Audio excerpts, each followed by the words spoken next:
excited to talk more about the BFR rocket and announce the first private astronaut, first a private citizen that's going to go into deep space. And I'm going to start off with just talking a bit about BFR and kind of how we got to this point. So the purpose of SpaceX, the reason for creating SpaceX, was to accelerate the advent of humanity becoming a spacefaring civilization, to help advance rocket technology to the point where we could potentially become a multi-planet species and a true spacefaring civilization. So, as we consider sort of the fossil record, the history of civilization, it's important to bear in mind, like, there could be some natural event or some man-made event that ends civilization as we know it, or in life as we know it. And so it's important that we try to become a multi-planet civilization, extend life beyond Earth, and to do so as quickly as we can. That window of opportunity may be open for a long time, or it may be open for a short time, but we should not assume that it is open for a long time. We should take action and become a multi-planet civilization as soon as possible. And that's kind of like the defensive reason. I do want to emphasize it's multi-planetary, not single planet but somewhere else. We want to become a multi-planet civilization, have life on Mars, Moon, maybe Venus, the moons of Jupiter, throughout the solar system, and then ultimately extend life beyond the solar system to other star systems. But I think that's the future that's incredibly exciting. I think that's the future that we want. And there's so many things that make people sad or depressed about the future, but I think becoming a spacefaring civilization is one of those things that makes you excited about the future, makes you excited to get up in the morning. Like, this is something that you can look forward to, that makes you glad to be a human being. I hope that people will see it that way. That is the intent of BFR, is to make people excited about the future.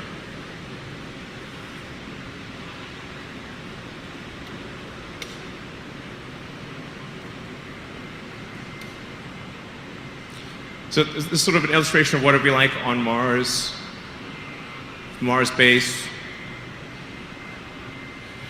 And I want to talk about it will show you, like, this is where we were 10 years ago. So we're almost at the 10th anniversary of SpaceX's first flight to orbit. So that was 2008. Yeah, September 2008. It's the first time we made orbit. And we'd had 3 attempts before that did not succeed.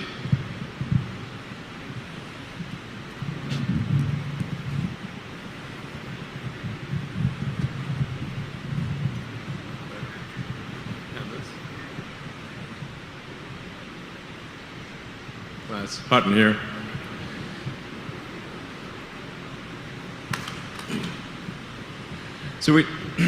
So we'd had 3 attempts to reach orbit, and then the fourth attempt reached orbit in September 2008.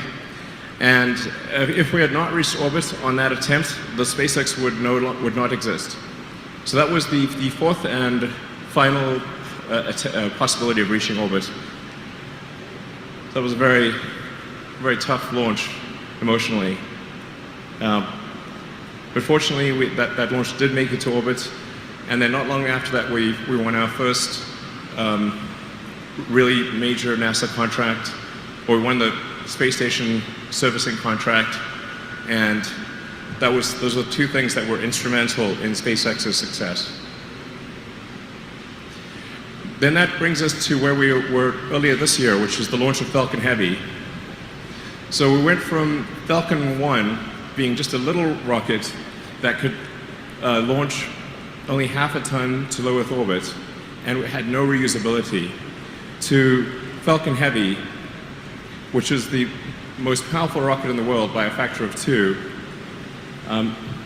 with enough payload to orbit capability to put a fully loaded 737 passengers, fuel, and luggage into orbit.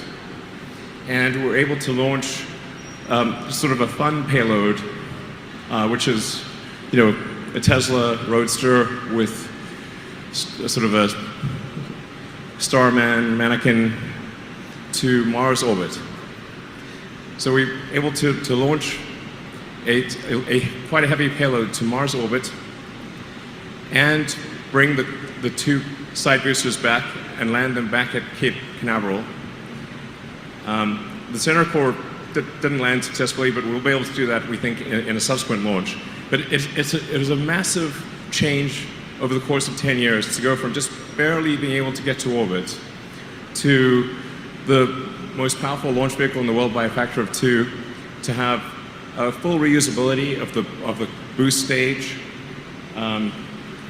We've now done missions where we've launched the boost stage several times, which is quite great. And then we've been able to refly our Dragon spacecraft. So it's an enormous change over the course of 10 years. And I think if you say, like, okay, how many people predicted in 2008 that SpaceX would have done these things by 2018? I think 0. I think 0. Like, I'm not sure it's 0, but I'm not aware of anyone who had made that prediction, including me, by the way. I would have said this is unlikely.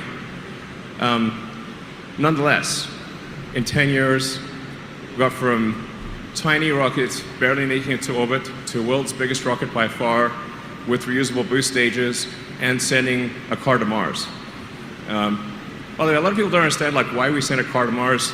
Obviously, that's a bit confusing. Why would you send a car to Mars? That's bizarre. But the real reason was we wanted to just have something that was fun and that people could identify with.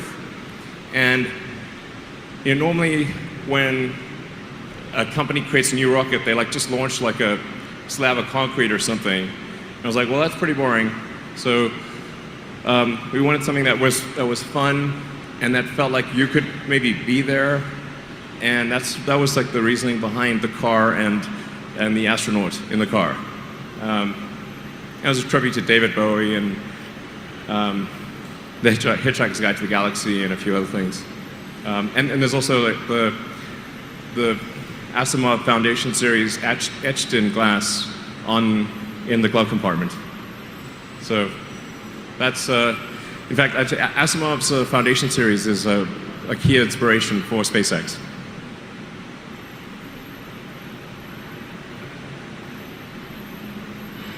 So just an update on BFR itself.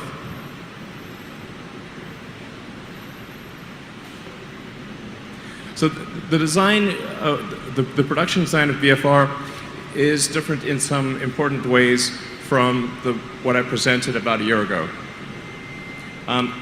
Overall, it is 118 meters long. The payload is still similar. It's about 100 metric tons.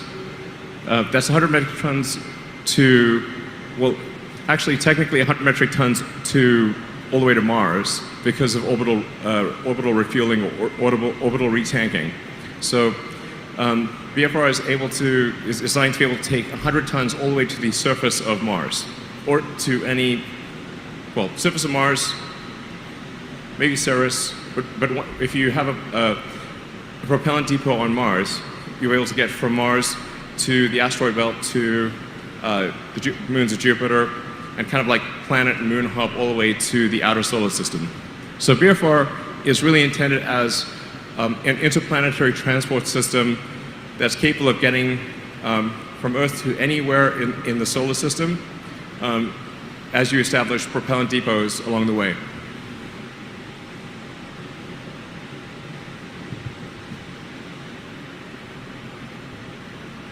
Yeah.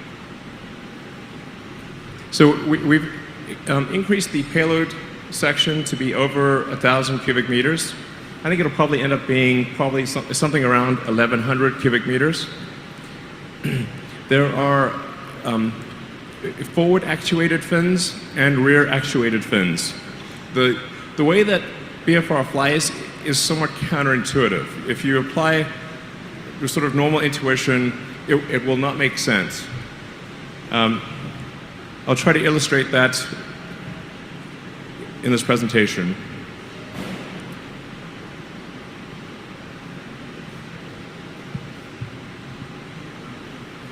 So there's the two forward actuated flaps, and then there are two rear actuated wings or fins or flaps, depending on what. They're not exactly comparable to anything else out there. But you kind of want four control surfaces to be able to control the vehicle through a wide range of atmospheric densities and velocities. So the way it operates is kind of more like a skydiver than an aircraft. Almost the entire time when it's re-entering, it is just trying to brake. It's just trying to stop. So it's doing everything it can to shed velocity while distributing that force over the most amount of surface area possible. So two of the three rear fins actuate. They're like giant wings. It actually requires an enormous amount of force to move those wings. It's sort of in the meganewton class of force. The third fin or wing-like structure is actually does not actuate, and it is not a vertical stabilizer as it may appear. It is actually just a leg. So during the high velocity portion of entry, it's in the lee of the wind, and it really doesn't have any aerodynamic purpose, and it's really just a leg. It looks the same as the other ones for purposes of symmetry. So this is a true physics simulation of BFR re-entering.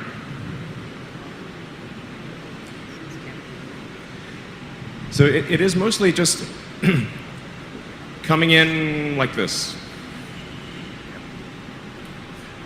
At a very high angle of attack. In fact, one of the things that for the general public is a tricky thing to understand is that orbit means you are zooming around the Earth at a very high speed. It's counterintuitive where people think perhaps once you get to a certain altitude, gravity turns off. This is not the case. In order to go up and stay up, you have to move around the Earth at approximately 25 times the speed of sound. So in fact, the space station is circling the Earth every 90 minutes. This is a very important concept to understand, that orbit is entirely about your speed horizontal to the ground or parallel to the ground. It is going up and staying up the only reason you need altitude at all is to get out of atmospheric drag. So if Earth didn't have an atmosphere, you could orbit 1 meter or like 3.28 feet above the ground, no problem. Well, a little dodgy, but it's technically possible. So yeah, if you looked at that simulation, it might be worth playing that again, actually.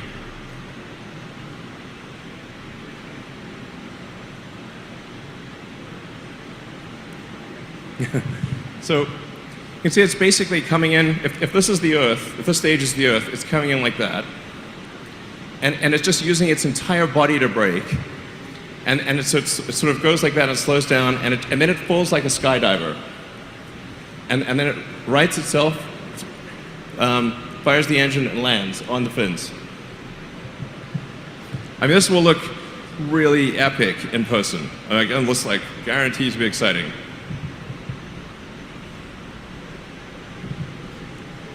And you can see it sort of falling body first for quite a while.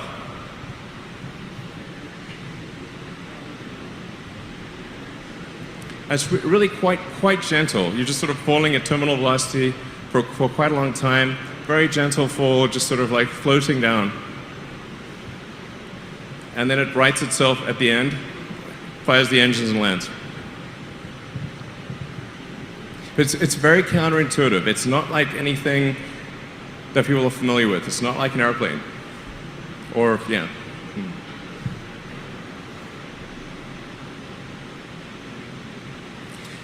And then obviously, if you're landing on the moon, you don't need any aerodynamic surfaces at all, because there's no air. You just need thrusters.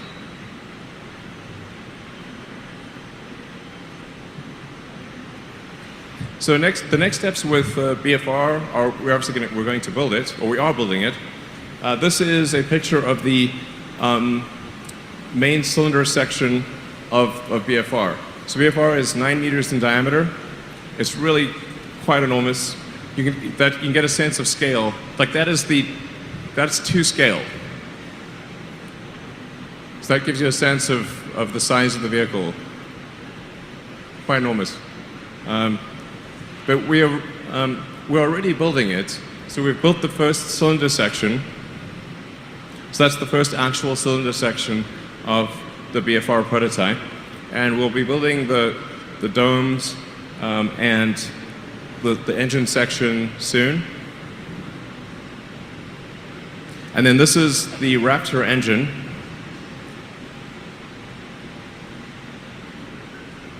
So this is the Raptor engine that will power BFR, both the ship and the booster. It's the same engine.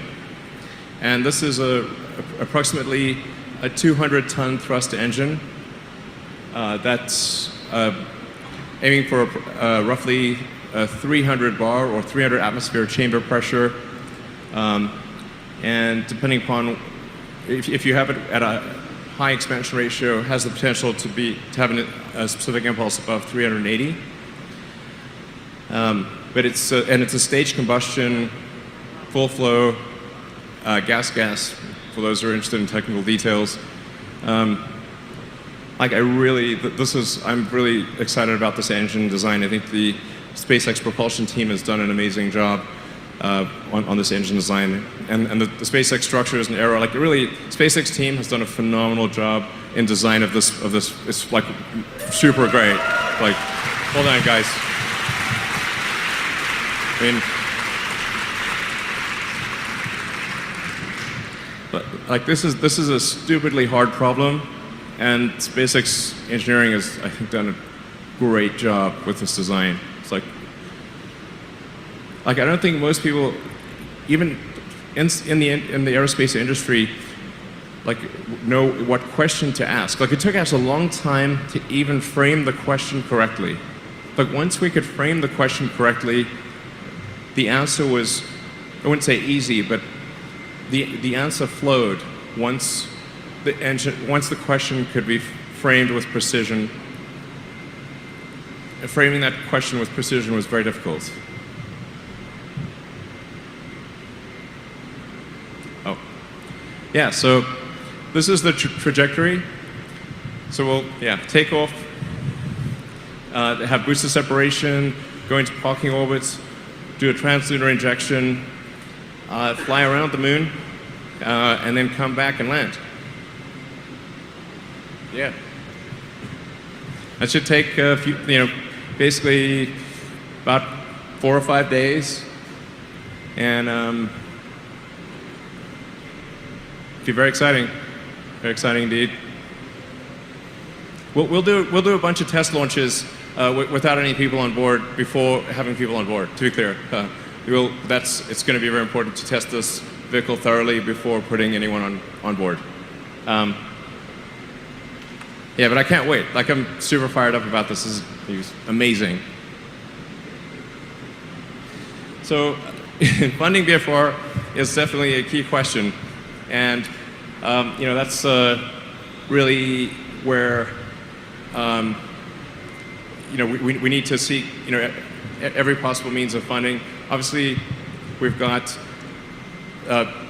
launching of satellites. We've got servicing the space station. So we've been transporting cargo to and from the space station for several years now. And next year we'll start transporting astronauts to and from the space station. We've got the Starlink global broadband system that we're developing, which will also be a key source of revenue. But then private customers or any customers for BFR are incredibly helpful in funding the development of the rocket. So that's where I'd like to introduce the first paying customer of BFR. So, let's see. Would Yusaku Miyazawa please come forward? Yeah. Okay.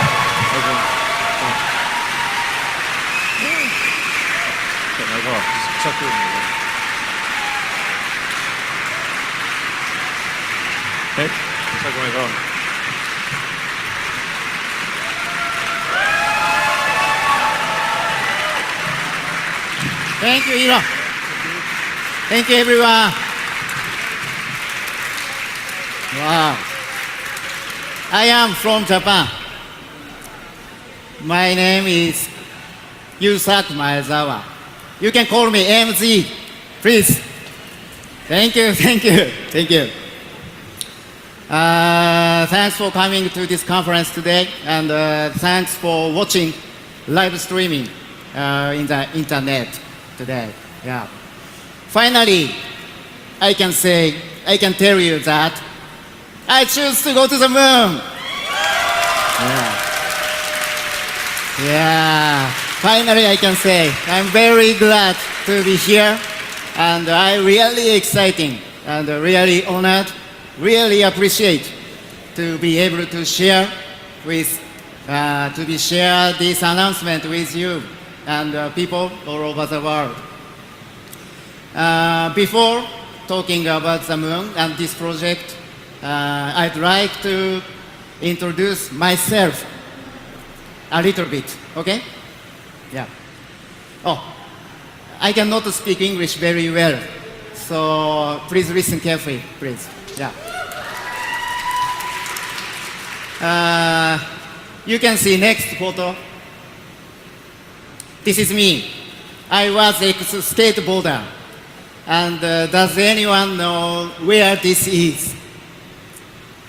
No? This is Santa Monica. Yeah. Yeah. I had been here. I had been Santa Monica, Los Angeles when I was 18 years old. And I was a skateboarder. I was so impressed by America. Its fashion, music, art, and culture. And of course, nice people like you. Kind. American people is very kind. Yes. And after 6 months staying here, I returned back to Japan and started music. Next photo, please. I played drums for the band. Our band music is so loud, so you don't have to listen to. But I was ex-musician. And after the band, I started my own company. Please. Yes. My company is founded 20 years ago by me. So this year, my company is 20th anniversary. Woo! Thank you. And finally, we started our private fashion label. That name is Zozo, Z-O-Z-O. And the Zozo slogan is be unique, be equal. We are all unique. At the same time, we are all equal. It's important for us. Yeah. You can check our website, zozo.com, zozo.com later. Thank you. Okay, that's all about me. So let's move talking about the moon and this project, okay? Yeah. Now on to the main topic of the day. Many of you may be wondering, why do I want to go to the moon? What do I want to do there? And most of all, why did I purchase the entire BFR?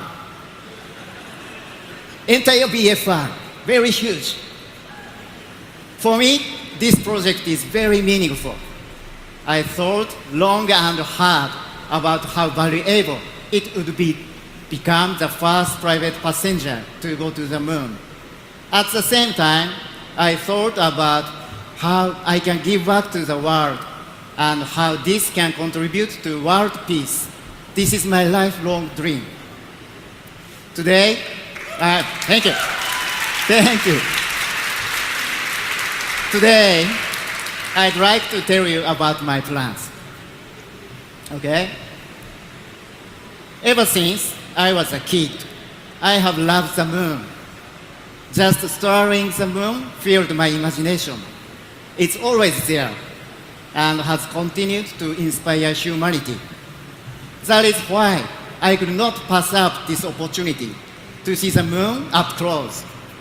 And at the same time, I did not want to have such a fantastic experience by myself.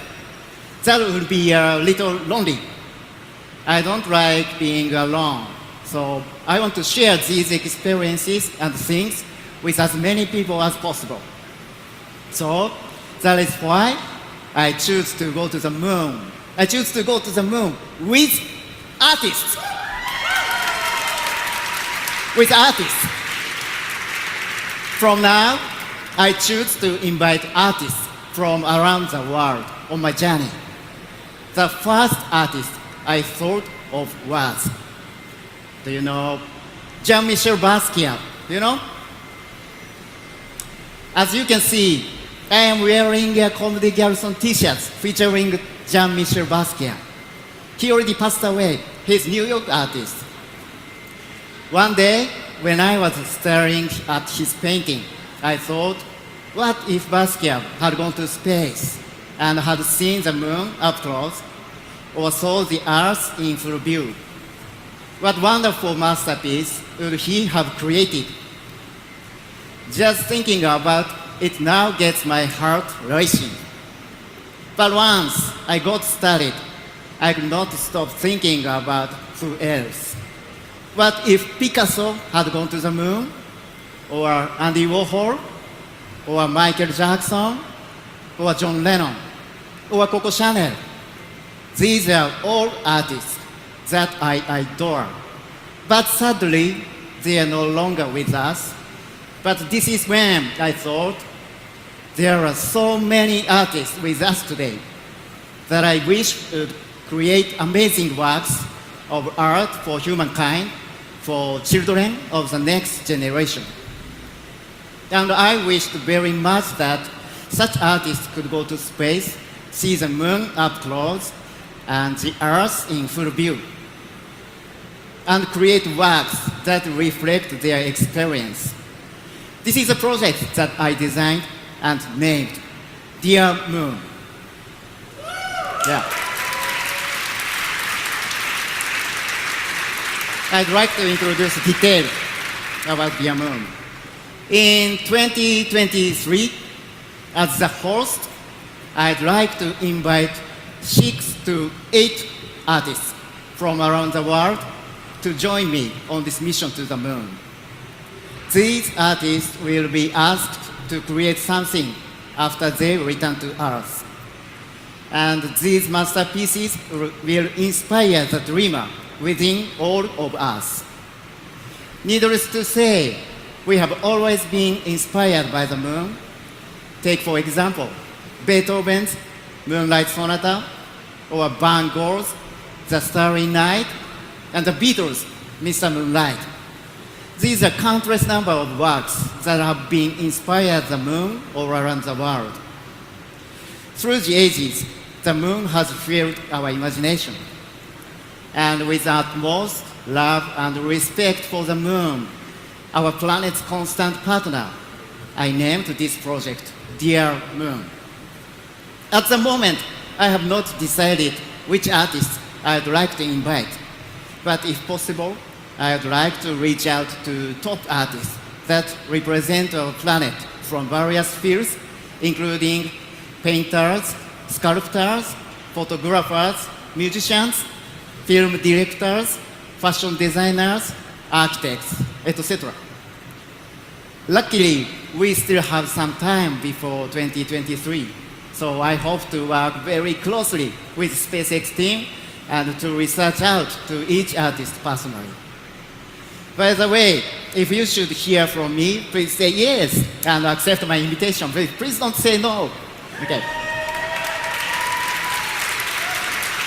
In any case, there is still a lot that I cannot announce today. Sorry. So I will continue to provide regular updates.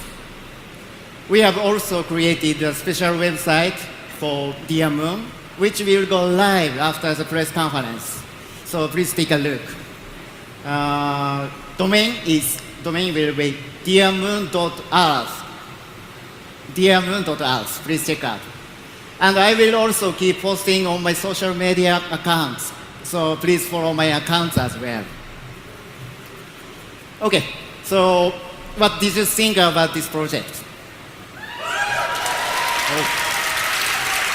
Thank you. Thank you.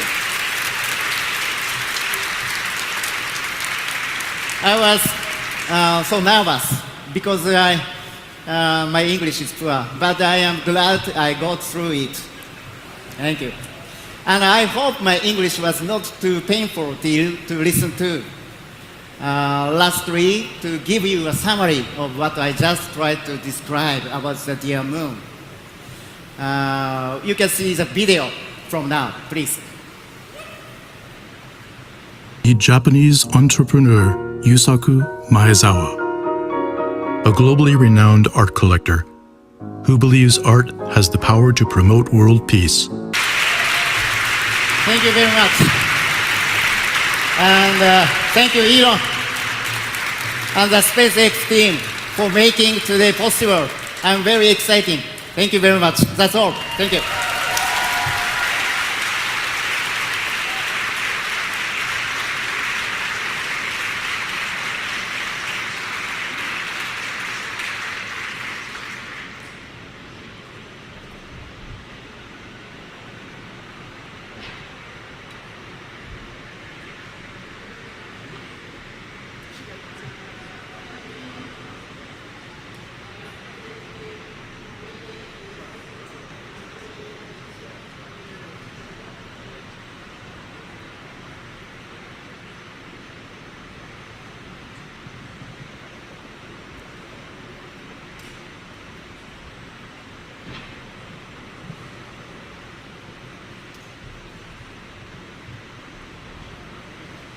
Can we do some Q&A? I'm not sure. Sorry?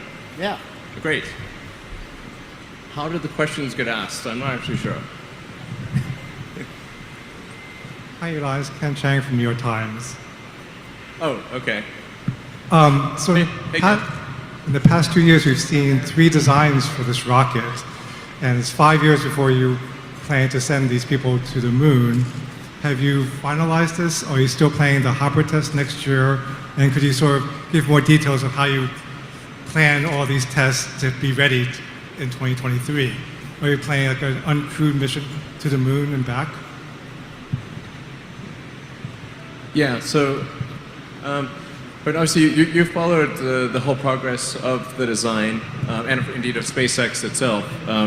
So you've got quite a lot of background. I feel like this is the final iteration in terms of broad architectural decisions for BFR, BFS. There are a few ways to. There's more than one way to solve this problem, and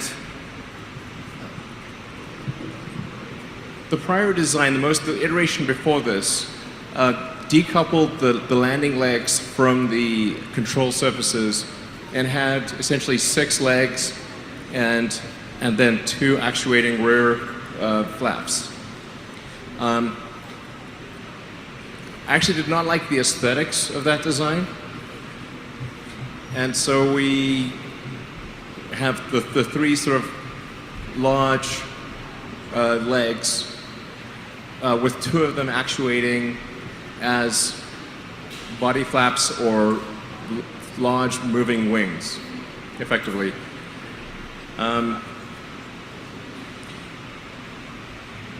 I think this design is probably on par with the other one. It might be better. It's slightly riskier, technically, because of coupling legs and sort of the actuating wing fin flaps. But I think it's the right decision overall.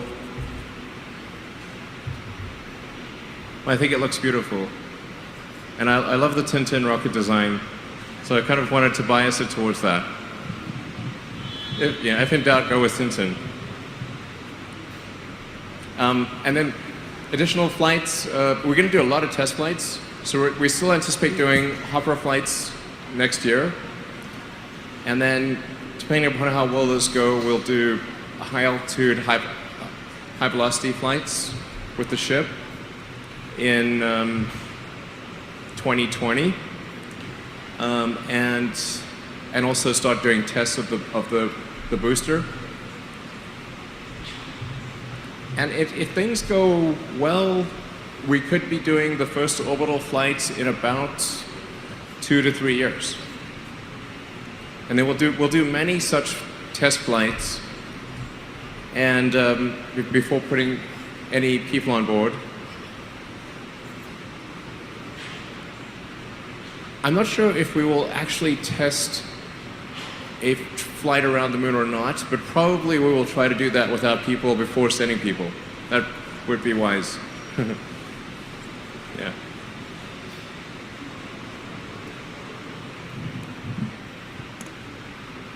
Hi, I'm Toshi Ogata from the Japanese newspaper called Asahi Shimbun. Mr. Musk, you chose a Japanese citizen for the first passenger. Well, he chose us. What?